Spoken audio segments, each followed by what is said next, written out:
पुजारी नहीं, पुजारी तो बस मंदिर पूजा कर ली, घंटी बजा दी, आरती कर ली, प्रसाद बांट दिया, दक्षिणा ले ली, नहीं। गुरुदेव का आप सभी को प्रणाम निवेदित करती हूँ और हृदय से आप सबका स्वागत करती हूँ। और आज देखिए मेरे साथ कौन है, कैलाश बाबू जी हैं। आप सब आपसे परिचित हैं, बहुत सारे वीडियोस में मैं आपसे मार्गदर्शन ले चुकी हूँ। अश्वमेध यज्ञ में भी अश्वमेध यज्ञ के बारे में मैंने बहुत सारी जानकारियां, तो नहीं कहूंगी, ज्ञान अर्जित किया था। जानकारी बहुत किसी डेटा को कहते हैं, बहुत छोटी सी बात हो जाती है। जानकारी शिक्षा से जुड़ी है और जो ज्ञान है वो तो ज्ञान से जुड़ा है। जो हमें आंतरिक जागृति की ओर जो बातें ले जाती हैं वो ज्ञान उसको कहा जा सकता है। तो आज हम ये जो सीरीज चल रही है शांति कुंज के जो विशेष मंदिर, उसकी आखिरी तो खैर कभी कुछ होता ही नहीं है, लेकिन मेरी अपनी क्षमता सीमित है और मुझे क्योंकि प्रस्थान करना है मुंबई की तरफ, तो ये आखिरी एपिसोड उस तौर पे इसको कहा जा सकता है। तो मैंने कैलाश बाबू जी से आग्रह किया कि मैंने गायत्री शक्तिपीठ के बारे में मैं जानती हूँ, तो उसके विषय में कि वो गायत्री शक्तिपीठ जो है वो भी तो जन चेतना के केंद्र हैं और वो भी तो एक तरह से वहां मूर्ति स्थापित है माँ गायत्री की हर जगह, तो वो भी तो मंदिर ही हुए। तो उसके बारे में आप क्या कहना चाहेंगे, बताना चाहेंगे? क्योंकि ये तो मैंने दर्शकों को बता दिया कि ये जो मंदिर हैं ये कितने अलग तरह के मंदिरों का निर्माण गुरुदेव ने किया है ना, वैज्ञानिकता के मद्देनजर। और ये दो पुस्तकें हैं, इसके बारे में आखिर में बताऊंगी, ये भी कैलाश बाबू जी ने प्रिस्क्राइब की है मुझे। तो तब तक आप इनके बारे में बताएं कि गुरुदेव के बारे में जो बातें हैं भक्त के तौर पर कहना और बात है, लेकिन व्यवहारिक रूप में बाबूजी जो मैं देखती हूँ कि लोग समस्या पे बात करते हैं, कहते हैं बहुत अंधविश्वासी है हिंदू, ऐसे कहा जाता है, कर्मकांडी है और इधर उधर की बातें। लेकिन गुरुदेव ने समस्या को समझ के समाधान भी दे दिया। समस्या पे तो बात की ही नहीं, समाधान पे बात की और समाधान उन्होंने करके दिखा दिया प्रज्ञापीठों के रूप में, है ना। तो ये बात है कि बहुत से लोग जो गायत्री परिवार से बाहर के वो नहीं जानते, तो हम बाबूजी के माध्यम से जानते हैं। जी जी। गुरुदेव ने देखा कि यदि देश को ऊंचा उठाना है तो जो वर्षों की गुलामी के कारण हमारे देश में जो अंधविश्वास है, रूढ़ियां हैं, मूढ़ मान्यताएं हैं, अज्ञानता है, पिछड़ापन है, तो उन्होंने कहा कि हम इसको यदि सुधारना चाहते हैं तो हमको धर्म तंत्र का माध्यम देना पड़ेगा। मतलब धर्म तंत्र से लोक शिक्षण, ये उनका अभियान था। तो उन्होंने देखा कि इसके जो केंद्र होते हैं वो मंदिर होते हैं। हाँ। क्योंकि मंदिरों के प्रति लोगों की बहुत आस्था जुड़ी रहती है। तो फिर गुरुदेव ने देखा कि हमारे देश में मंदिरों की तो कमी नहीं है, अब नए मंदिर कैसे बनाए जाए। तो फिर उन्होंने कहा कि जो मंदिर पुराने हैं उन्हीं को ठीक ठाक करके और उनका उपयोग किया जाए। वाह। तो फिर क्या हुआ कि जो मठाधीश या मंदिरों के जो मालकान हक वाले हैं, उन्होंने कहा कि ये आप अपना अभियान अलग चलाओ, हमारे मंदिरों को मत डिस्टर्ब करो। अच्छा। फिर गुरुजी ने कहते ना कि अपनी ढपली अपना राग। उन्होंने कहा कि हम नए मंदिर खड़े कर देंगे। अरे। तो उन्हीं मंदिरों का नाम इन्होंने दिया शक्तिपीठ। शक्तिपीठ, शक्तिपीठ जैसे कि नाम से ही होता है शक्ति। हाँ। शक्ति के केंद्र होंगे वहाँ पर। हाँ। जहाँ साधना होगी, जहाँ भक्त लोग आएंगे और धर्म और ईश्वर की सही मान्यताओं को समझेंगे, तो इसलिए उन्होंने नाम दिया मंदिर जन जागरण के केंद्र बने। जैसे कि अभी किताब आपने बताई थी ना। हाँ, ये तो अभी मैं दिखाऊंगी, अभी बताया नहीं है इसके बारे में। हाँ, तो उन्होंने कहा कि हम ऐसे जन जागरण के केंद्र बनाएं और वहाँ पर एक ऐसे सक्रिय कार्यकर्ता रखें। तो पुजारी नहीं, पुजारी तो बस मंदिर पूजा कर ली, घंटी बजा दी, आरती कर ली, प्रसाद बांट दिया, दक्षिणा ले ली, नहीं। गुरुदेव का कि हम ऐसे प्राणवान पुजारी रखेंगे, प्राणवान साधक रखेंगे, तपस्वी साधक, जो स्वयं के व्यक्तित्व से शिक्षा देंगे लोगों। वाह। तो उनको उन्होंने नाम दिया परिव्राजक। पुजारी का नया नाम दिया परिव्राजक और मंदिर का नया नाम दिया शक्तिपीठ। वाह। तो अभी हमारे देश में इस तरह से ये योजना गुरुदेव ने शुरू की थी 1971 से। वाह। और उसके बाद में फिर इतने मंदिर संकल्प हुए लोगों के, शक्तिपीठों के, लगभग 5000 से ज्यादा शक्तिपीठ बना दी। मतलब पूरे देश और विदेशों में भी 5000 से ज्यादा, विदेशों को जब जोड़ लेंगे तब तो 5000 से ऊपर ही पहुंच जाएंगे। अच्छा, ये प्रज्ञापीठ और चेतना केंद्र भी बनाए गुरुदेव ने। हाँ, वो क्या है? मतलब ऐसे नाम की दृष्टि से थोड़ा अलग अलग है, उद्देश्य तो सबका एक ही है। मतलब छोटा स्वरूप और बड़ा स्वरूप। हाँ। तो उस रूप से प्रज्ञापीठ, जैसे गायत्री शक्तिपीठ सामान्य रूप से सब लोग जानते भी हैं, गायत्री शक्तिपीठ।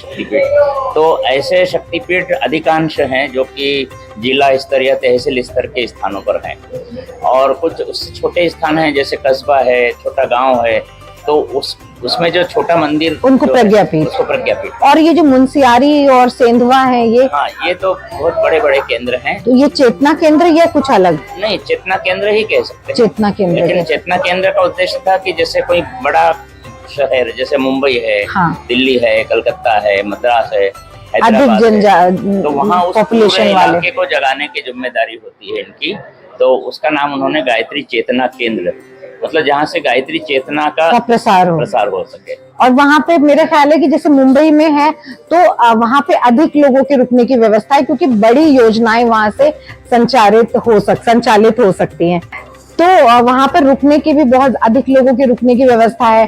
प्रज्ञापीठों में थोड़ी सी कम है, क्योंकि कस्बे स्तर पे हैं, संसाधन कम होने की वजह से, धन कम होने की वजह से, तो वहां पर इमारत थोड़ी सी छोटी होगी, लेकिन कमोवेश काम एक ही हो रहा है। जन जागरण का काम हो रहा है, जन जागरण का काम हो रहा है।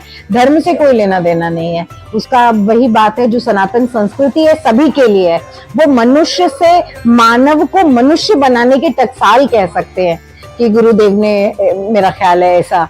बिल्कुल बिल्कुल। इसके शक्तिपीठों के पीछे हमारे 7 आंदोलन चलाए। अच्छा।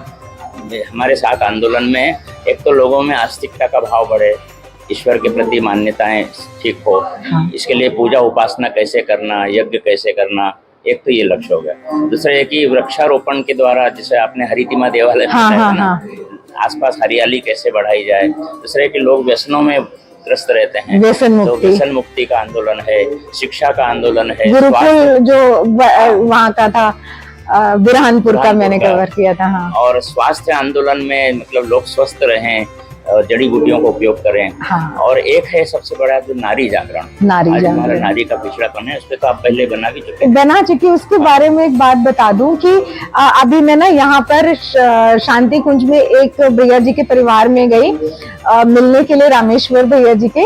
तो वहां पर इतनी सुंदर व्यवस्था थी फ्लैट्स में, नीचे जो जहाँ पर सबके बारे में डिटेल लिखी थी, तो जैसे राधा कृष्ण, सीताराम, तो यहाँ पर भी महिलाओं को का नाम पहले था, है ना, फ्लैट के ऊपर जो सबके डिटेल्स थी, तो महिला पत्नी का नाम पहले और पुरुष का नाम बाद में। तो गुरुदेव ने माता जी को हमेशा अपने से आगे रखा, उनको शक्ति का स्वरूप बताया। तो उन्होंने महिला जागरण बोला नहीं, उन्होंने किसी समाधान को सिर्फ लिखा नहीं पुस्तकों में, उन्होंने उसे करके दिखा दिया।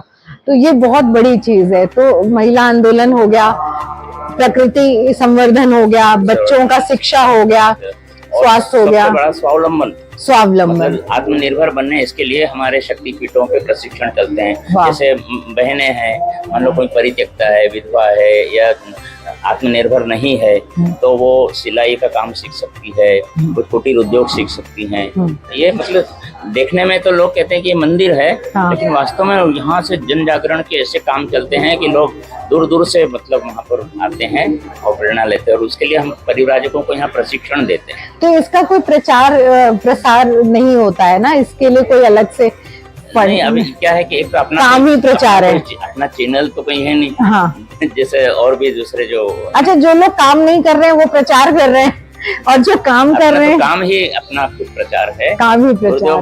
बोले बेटा आप तो काम करते रहो, आपका काम ही बोलेगा। और फिर सूर्य अपना प्रचार कहाँ करता है, चंद्रमा अपना प्रचार कहाँ करता है, नदियां अपने प्रचार कहाँ करती हैं, है ना।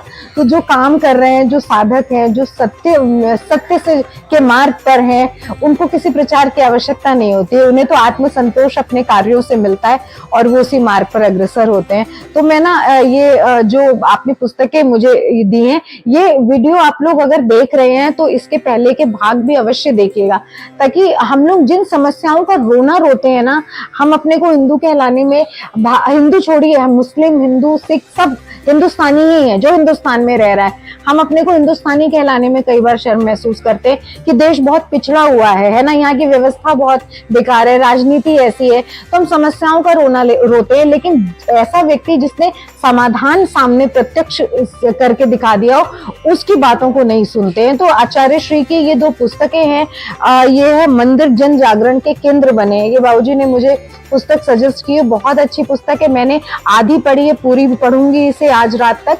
फिर इसके बारे में इसका मुझे पीडीएफ मिला तो ओपन कर दूंगी, नहीं तो इसका नंबर वगैरह आपको दे दूंगी जो भी होगा।